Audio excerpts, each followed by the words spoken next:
Regardless of whether you're out exploring the Victorian high country or planning a trip out the Birdsville track, it's always sound advice to expect the unexpected.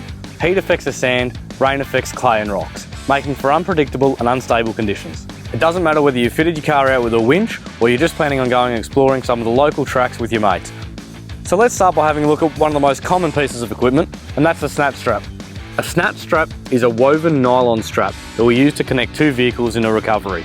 Aptly named a snatch strap, it is used to snatch one vehicle out from an immobile position, usually in sand or mud.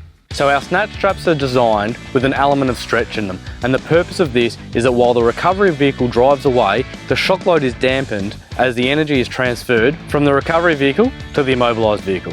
When using a snatch strap, it's absolutely critical to be using recovery points on both vehicles that are rated for use with the snatch strap. You may also need two rated bow shackles to connect either end of the snatch strap to each vehicle.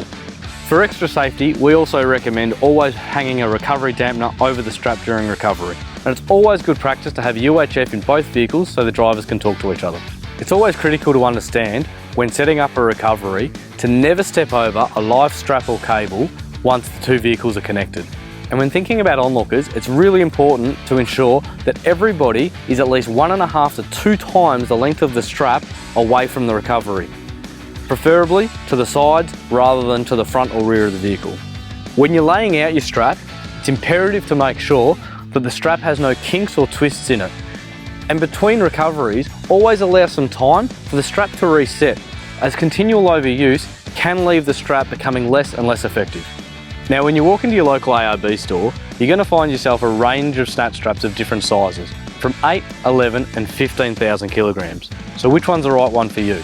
But when it comes to snatch straps, bigger isn't always better, and you should only ever use a strap that is 2 to 3 times the gross weight of the lightest vehicle in the recovery situation, which for most common four-wheel drives is the 8,000 kilo snatch strap. A strap rated too high for the vehicles won't stretch properly and will deliver higher levels of shock to both vehicles in the situation, potentially causing serious damage. ARB's range of snatch straps have a webbing which is 100% nylon and a weave that is designed to provide the right amount of stretch.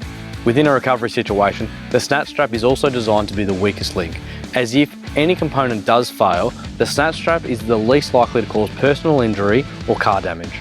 To ensure that you've got absolute confidence in the product when you need it, ARB batch test 5% of all manufactured straps to ensure they meet our strict standards. But don't worry, you're not getting a used strap, as all tested straps are destroyed. Now, from time to time, your snatch strap's going to get fairly dirty. So when it's time to clean it, the best thing to do is to hose it down, make sure you get all the sand and grit out of it, and then leave it to dry in a shaded location. And always make sure your straps are completely dry before you pack them away. As a quick tip, even when you do have a winch on your vehicle, it's always handy to be carrying a snatch strap, as it's often a faster recovery in many situations.